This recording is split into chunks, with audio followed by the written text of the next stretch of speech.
president of the New Jersey Cannabis Business Association, the state's first and largest trade association for the cannabis industry.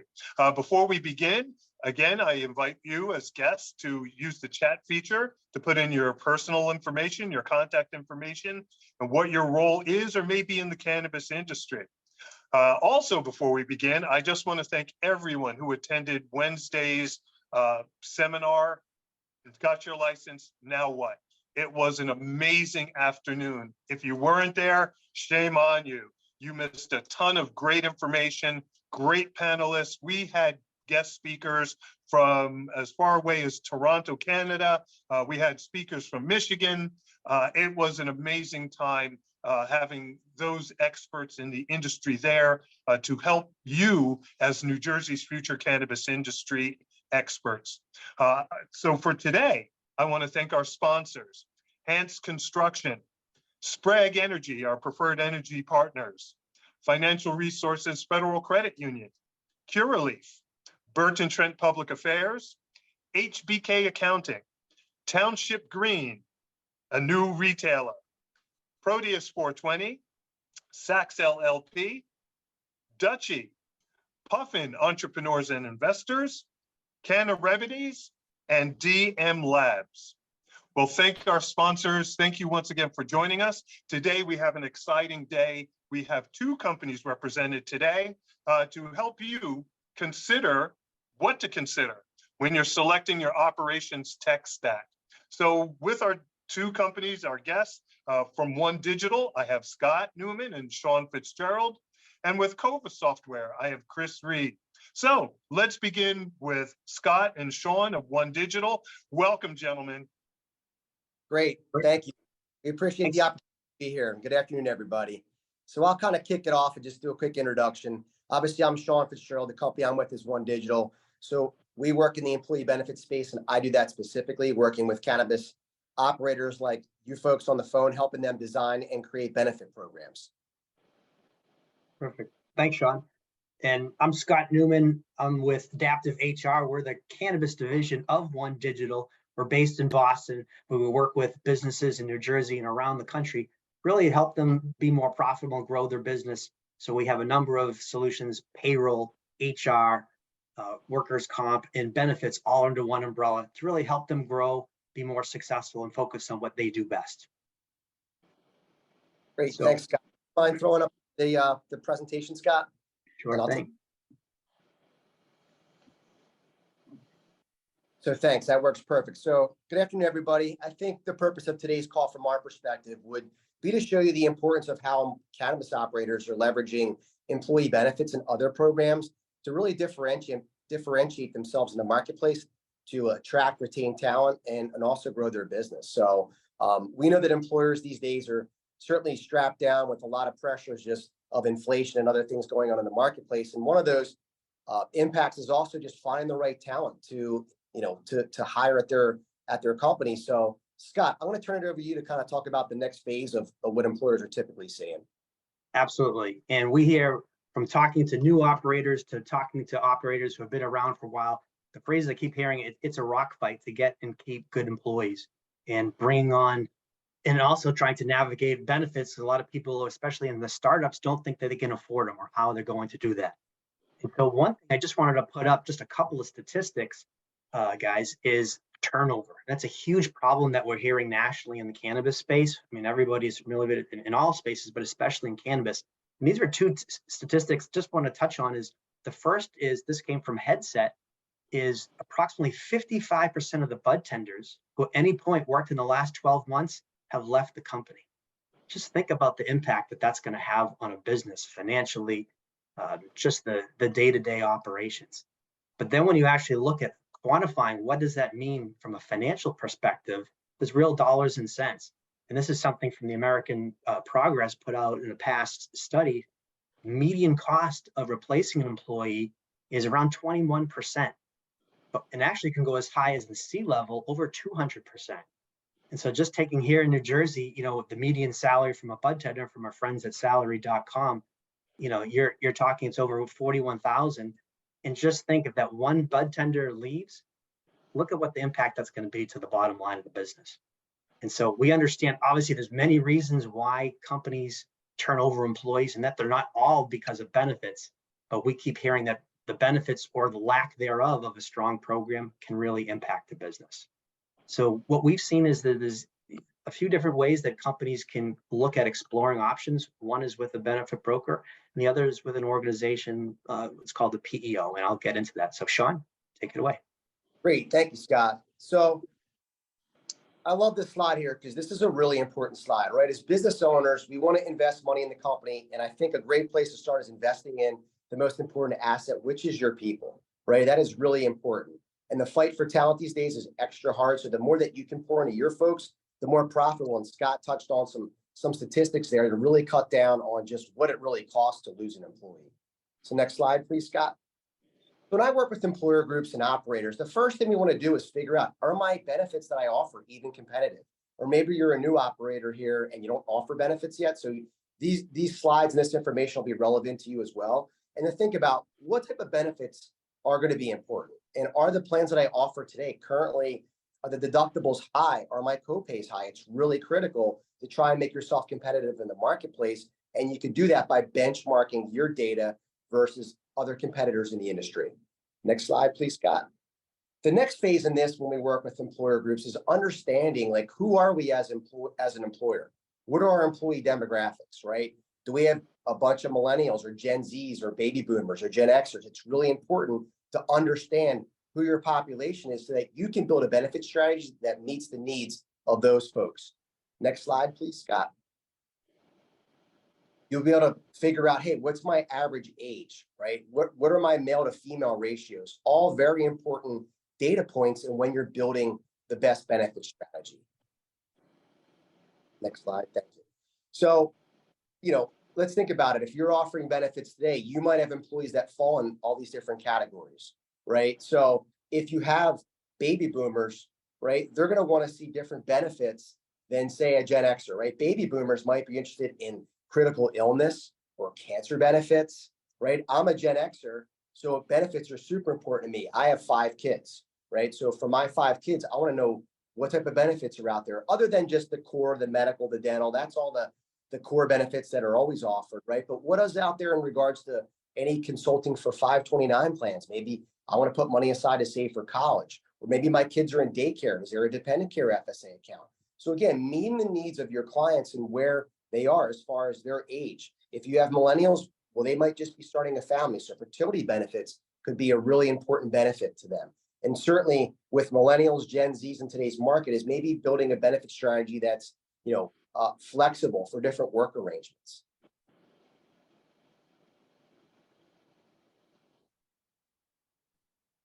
So now that you've built a great benefit strategy, you've benchmarked it, you demographic report, you understand who you are, you build the best benefit strategy you can. The next phase in this is, how do I communicate these benefits to my employees? Because again, these different age demographics, the way in which you communicate to them is going to be different. Maybe for your older folks, they want an in-person benefits meeting with printed materials or a phone call where they can call somebody. Or a Gen Xer like me, I'm quick to the point. You could send me an email with my benefits and let me know. I don't need an open enrollment meeting. I don't need to be live and in person. And then when you get down to your millennial and Gen Zs, maybe the best thing for them would be a bite-sized video that explains the benefits, or short little video clips, or text messaging and mobile apps. Those are the things that are going to be really important to communicate with that age group. So just kind of wrapping up my last few slides, I'll show you a couple different benefits that I think are really intriguing in the marketplace that employers are using to differentiate themselves in the marketplace. And the first program here is called Fringe. This is really, really cool. So I like to use myself as an example. I'm 47 years old. I have 5 kids. The insurance benefits are super important to me. But when I was 27 years old and single, I really didn't care much about the benefits because I just wasn't using the benefits. So what Fringe is a benefit that employers offer where they can actually put money aside every month or every quarter or on their work anniversary, however you want to structure it, where you're putting money aside to pay for employees' fringe benefits.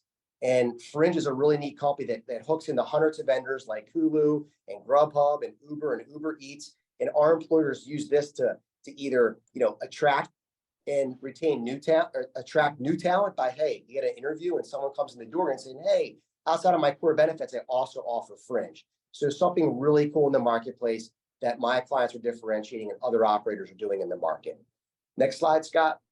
Last, just wrapping up on mental health benefits are really important these days. COVID really, in a positive way, put a spotlight on mental health.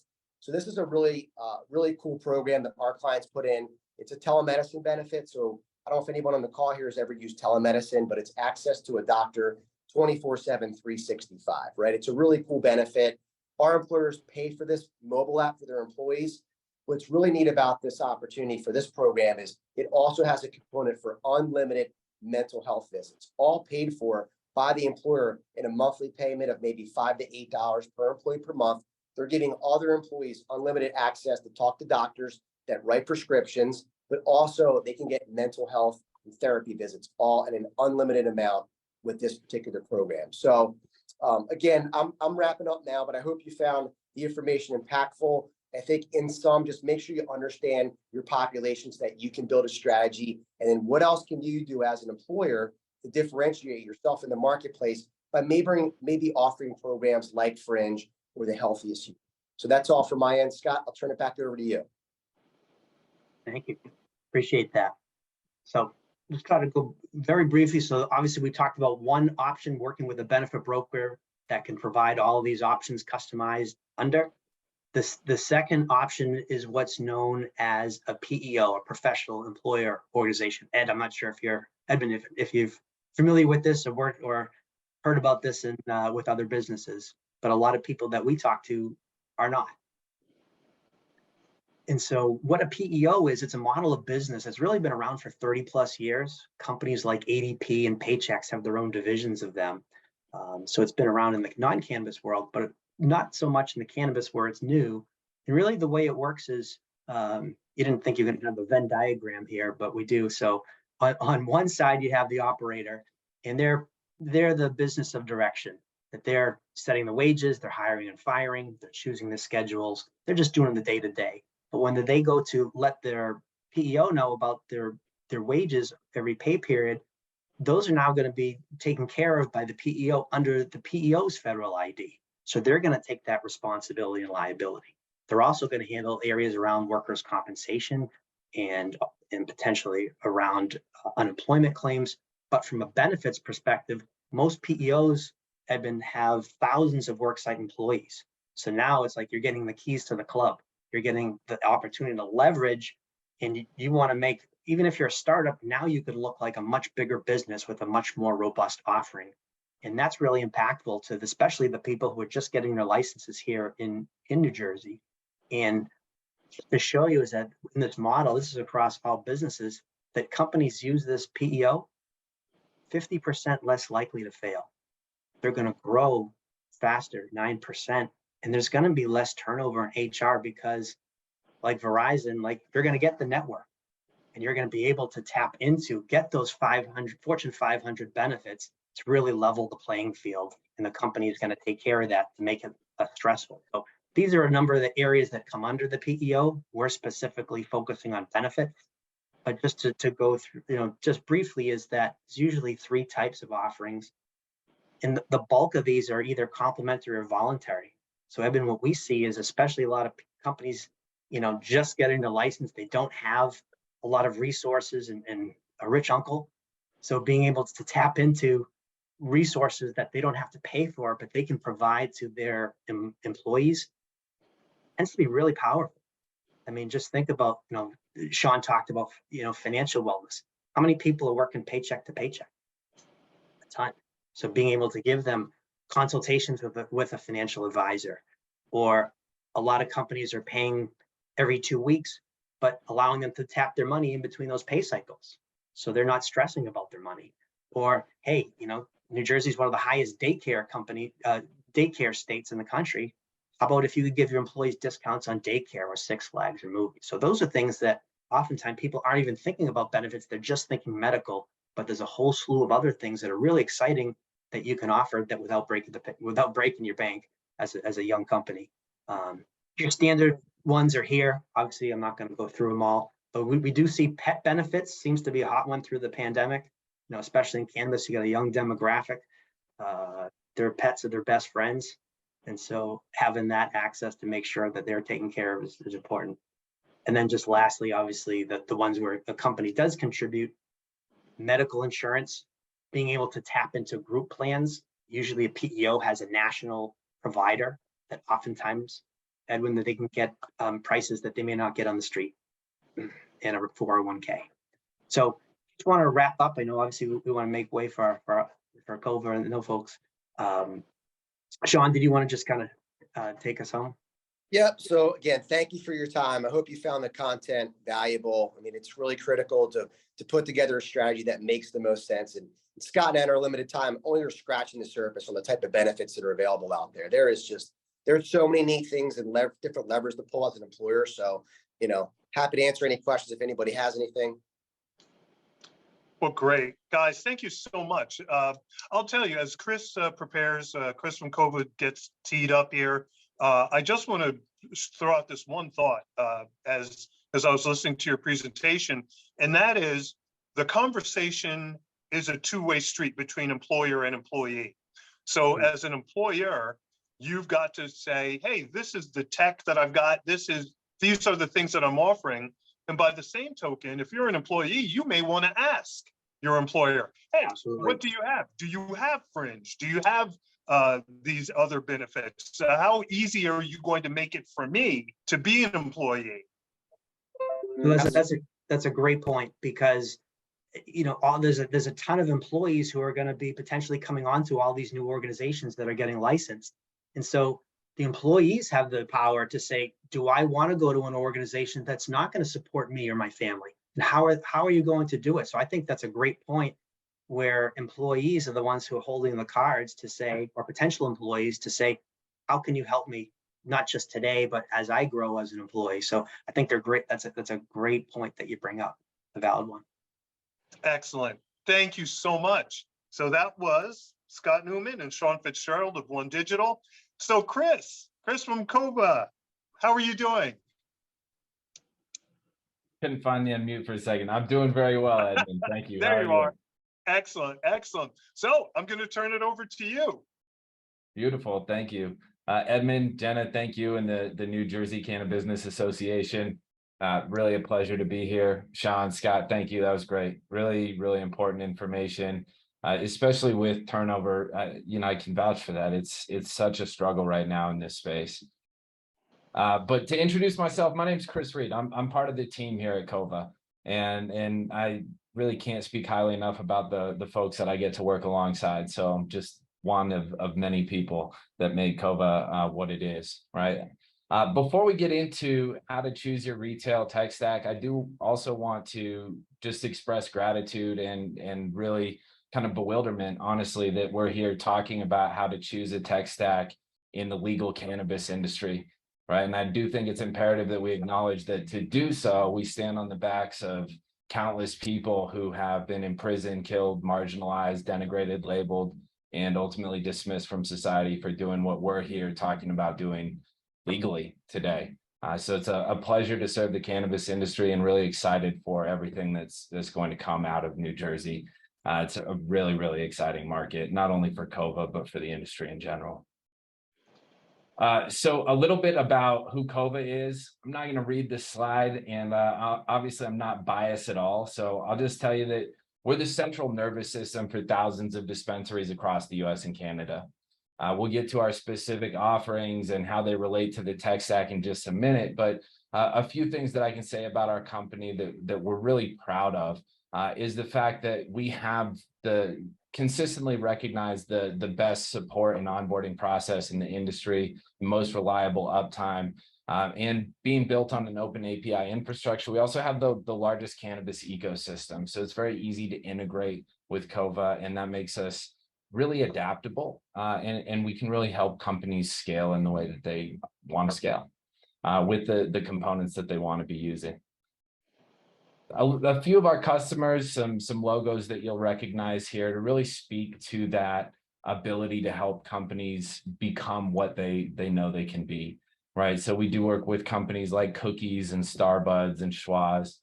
But it's also important to note that we work with a lot of small retailers as well. And we do so very effectively, rural Saskatchewan to rural Oklahoma and everywhere in between.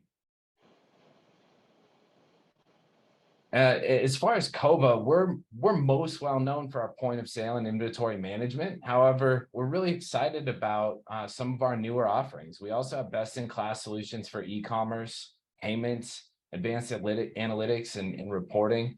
And what we've always been known as is a compliance and education first company that puts an emphasis on providing dispensary owners with solutions that are easy to learn, easy to use, and which offer peace of mind in the face of one of the most daunting challenges in the cannabis space, which is remaining compliant while also providing a successful business and a enjoyable workplace for employees, right? To emphasize what Scott and Sean were talking about.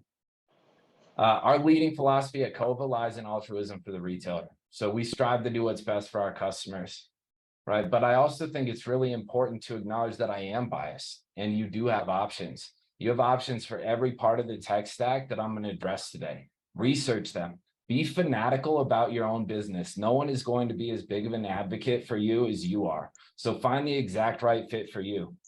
I'm biased as heck, and I would love to tell everyone on this call that we're the right fit for you and that we're the right fit for everyone, but we're not. And anyone in this space who says that they are, isn't being completely honest with you, right? This is a young industry and nobody has figured out how to be everything to everyone, even if they figured out how to market it as if they are. So as you evaluate your options, truly consider what matters most to you. Is it compliance? Is it performance? Is it aesthetic, right? Are you looking to your tech stack to help you manage your business or to help you grow your business as well? Right? These are important questions. What is most important to you? How important are things like a company's privacy policy and the terms of service? Do you care if your providers are retaining the right to use your data outside of facilitation of the service that they're providing to you? Right? There might be a conflict of interest for you. It might be important to you. It might not be. Price might be the primary driver for you. What is it that matters most to you?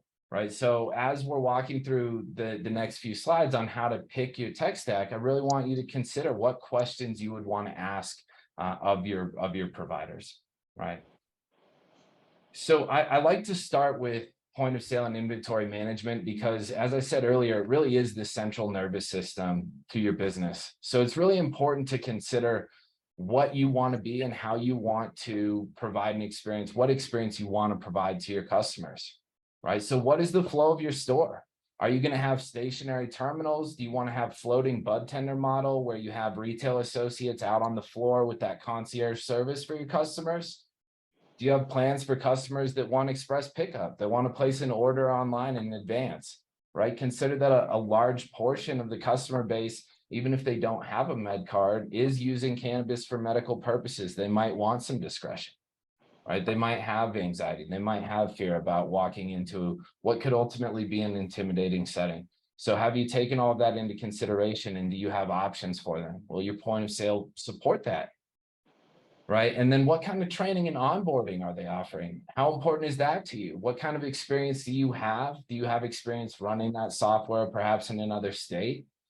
Is it going to be the same? What does their integration with the state traceability system look like?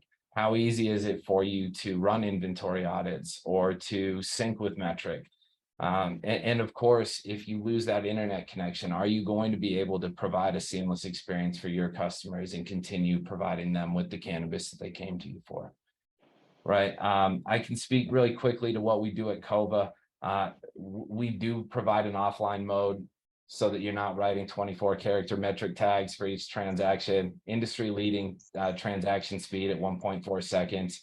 And we have an immersive onboarding experience to really make sure that you're set up for success. The 4 to 6 weeks that we spend with you prior to launch, the same point of contact at Cova that spearheads that effort is then your primary point of contact for the subsequent 6 weeks as you move from theory into execution. But again, what matters to you? That might not. Another component of the tech stack that is commonly overlooked is e-commerce. Far too often, this is just a box that gets checked on the list of required systems for opening a business, right? but it's really so much more than that. And there are important questions to ask yourself around that. Do you want e-commerce to function merely as a menu, right? Does that menu need to be live and sync with your inventory? Or do you want your e-commerce to help you attract new customers as well, right? Google is still going to be the primary driver of new business in the cannabis space.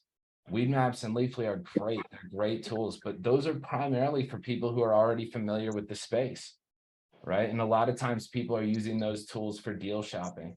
So you want to be discoverable, not only on a company level basis, but people are searching dispensary near me for a few months. And then after that, they're searching for that Tikal Headbanger Boogie near me, right? So you want to pop for that too. You want to return for your products as well as your company, as well as your proximity to customers. And e-commerce can really help facilitate that. Our e-commerce solution at Cova is not an iframe or an embedded solution, nor is it a descendant of either, right? So it's important to ask yourself questions like that as well. Do you want your own website? Do you want to build your own website, or do you want a solution that's going to provide one for you, right? We do. And how is it going to help you to be discovered? Is it going to show you a return? What are their analytics like, right? Are they really going to demonstrate that return on your investment?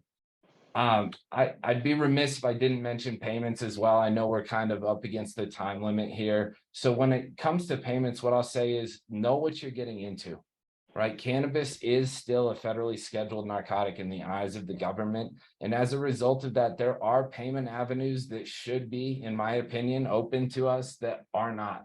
And we've seen a lot of people make a lot of really bold claims about what they can do in payments and end up playing a game of whack-a-mole, just trying to provide a consistent service. It doesn't make for an ideal experience for the retailer or for their end user, right? Keep in mind that if you offer a convenience that you then have to claw back, that's not great for your customer experience, and you'll likely lose some of those longer lifetime value customers.